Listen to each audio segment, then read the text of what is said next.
Hello again, Steve here with a few comments on fake news. There's been a lot about this lately, and I think it's fantastic. I think it's wonderful what's been happening with the takedowns, with the real journalism that's going on with people like James O'Keefe, who's front and center, of course. I have to give my hat off to Michael Savage as well, who's been there in the trenches for years and years, though I disagree with a lot of what he has to say. He's been there as a trooper for many, many years. I have to take my hat off to guys like Stefan Molyneux and Mike Cernovich and Sticks, Hex, and Hammer 666 and these kind of guys who've been just there in the trenches, and I've probably missed many more, who've been there just helping people to have an alternative view of what's going on. I mean, you think about this. A guy like James O'Keefe, right? He's in this for nonprofit. He's in there for justice. And this is what I like to stand up for too a lot. I mean, that's the fundamental. I stand for freedom, and at one of the core pillars of freedom is justice, right? And when you have organizations that are state sanctioned, which is what these are, these organizations like CNN, because they are state licensed, when they day in and day out are peddling falsehoods and fakery, but not only that, dangerous falsehoods and fakery that they would relish in dragging people into war, and they've done it before. I mean, they supported the false narrative for George Bush's war in Iraq. Lots of falsehoods around 9/11. Lots of falsehoods around the Arab Spring.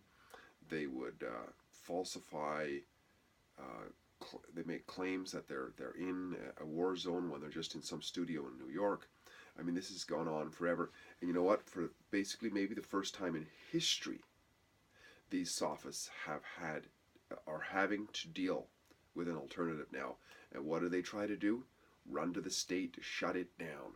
Fortunately,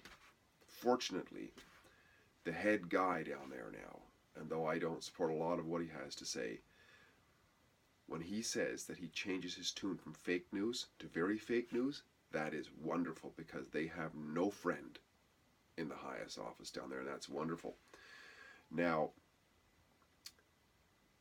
here's what I find interesting with sophists, and this is sophistry. I mean, think about what Socrates did. Socrates was put to death by the state, by democracy. This is the danger of democracy, right? He was put to death by them. And who was his biggest enemy? Who was his biggest enemy? It was the fake news hucksters of the time, right? The sophists. The sophists, these sophisticated people. The Jeffrey Zuckers of the world, who get into big long limousines and go to work and tell people right to their face that we got the truth. We got the objective truth for you, and they're a bunch of slime balls. They don't tell the truth at all. But you know what? They're polite. They are polite. And to me, I'm getting a little fed up with politeness, because this is the hallmark, one of the hallmarks, I think, of sophistry, is this politeness. And it's one of the things I love about the alt media now that's coming out. Because the alt media is not polite. The alt media says fuck it once in a while. The alt-light says things like bullshit once in a while. They say things that the polite people won't say.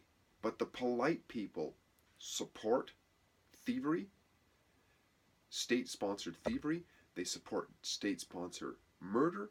They support lies. They support incarceration of innocent people, the torture of innocent people. They don't care about women. They don't care about homosexuals. They don't care about children. They say yes, but their actions are making it worse for all these people. You know, they will use sophistry like, for example, well, don't you support the children? Oh, if we get rid of Obamacare, look at all the people who are going to be out of plans, out of medical care. Well, the truth is, and they know it, because these people aren't stupid, that if a thing like Obamacare goes on, first of all, it's a fraud, but it maybe has a year or two to go on, and it'll implode upon itself, and nobody will have anything. So maybe they would rather nobody have everything. I don't know. If they say they care about the children, why do they support national debts. National debts. Why, you sophist, is it okay for you to have a pension on the backs of borrowing money that children and grandchildren are going to have to pay for, and at the same time say you care about children? No, you don't care about children. You care about the moment, and you care about churning up people's emotions so that they will create some sort of chaos in the community. But this is the main thing I wanted to talk about here, coming back to it, is this politeness. It's getting a little tiresome.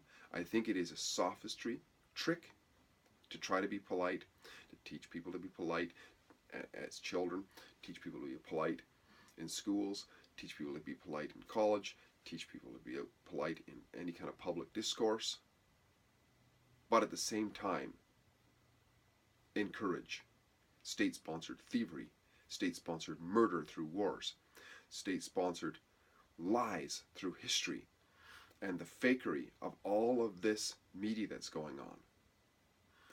You know, most of you are aware by now for sure that CNN has high-ranking people and so-called journalists have admitted on tape through undercover tapes that the whole Trump narrative is basically, what did they call it? What did one guy call it? A nothing burger. They've got no information, no evidence that it actually takes place. Hey, it's good for ratings though, it's good for business. Well, I'm sorry, you know, if you're telling people that what you're delivering is truthful, is actual journalism, it is balanced, and then behind, in secret conversations, you're saying that it's all fake, it's nonsense, it's just good for ratings, you don't deserve to exist as a so-called news agency. You know, call yourself a conspiracy theory agency if you want. You've been going on and on for years about how anybody else who's got an alternative view is a conspiracy theorist. Well, you know what? You've been caught in this huge conspiracy theory peddling scheme, which is the Russia-Trump collusion narrative. A conspiracy is when several or one or more people get together and mastermind something, to conspire together, right? To join spirits together, to conspire. Well, if you're saying that Putin and Trump or whatever got together, that's a conspiracy, right? But there's such a thing as a conspiracy fact, a conspiracy provable incident, or whatever it is. But a theory in just general parlance is that it's a nothing burger. You're just it's a conspiracy dream, it's a conspiracy hoax, it's a conspiracy opinion. That's all it is. But there's no evidence whatsoever. You guys have had to backpedal on so many things in the last couple of days, and now, oh, I just love it. I just love that video from yesterday where James O'Keefe goes out to Jeffrey Zucker, the CEO of CNN, and he tries to interview him, and the guy runs like a frickin' rat down the street into his limousine. I mean, these people, they've spent their whole career running up to people and shoving mics in front of their face when anything happens and there's any sort of a scandal. They're the first ones there. You know, any riots in the street, and they all want to be in front of the cameras. They want everybody to see them.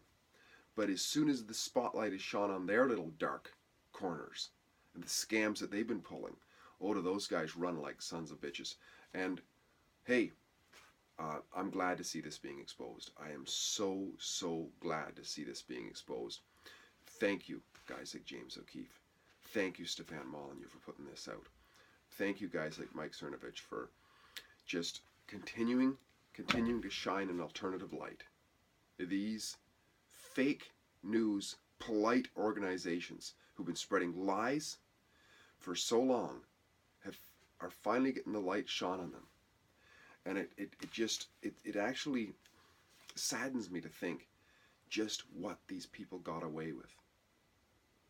What did they get away with for dragging the world into the First World War, where millions and millions of the best men died? What did these people get away with? Who knows? There was no alternative. What did they get away with in the Second World War? What did they get away with in the Vietnam War, where once again millions and millions and millions of people died unnecessarily? what did they get away with? Well, they got away with the Gulf of Tonkin incident, apparently, but it was found out later to be true, to be a false flag. They supported these false flags, maybe. I don't know. Nobody, who knows? Who knows what happened? We don't have an alternative, right?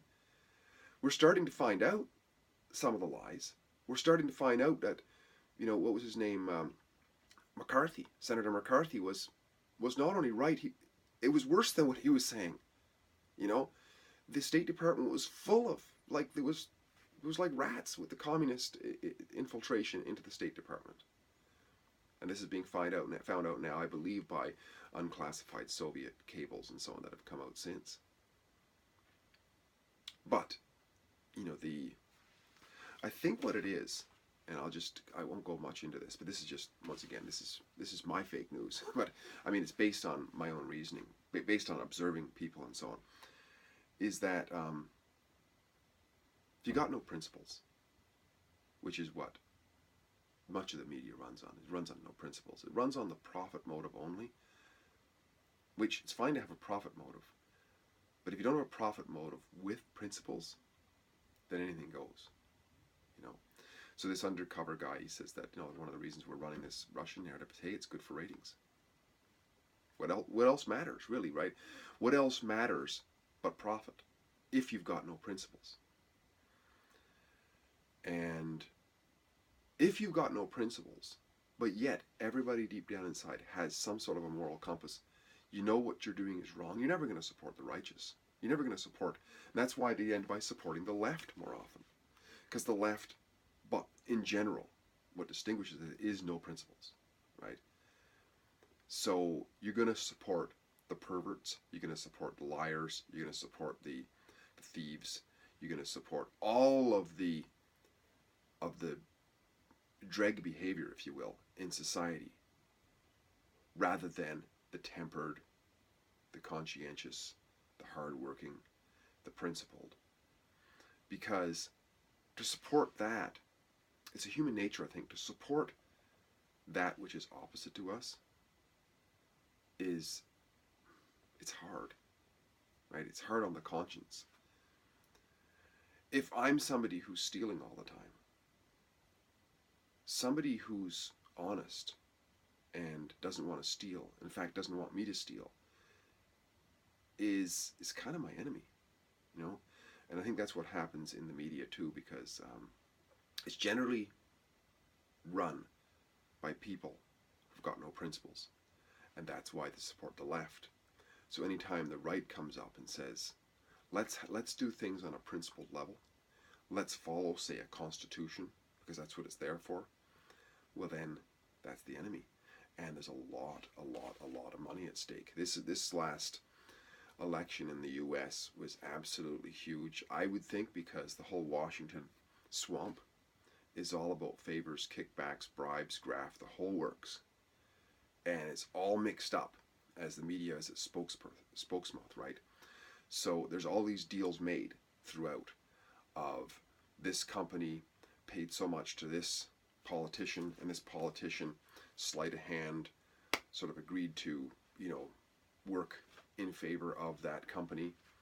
And then all of a sudden Trump gets elected, and he's an outsider. First of all, doesn't know about most of the deals, and secondly, that kind of business is not his style.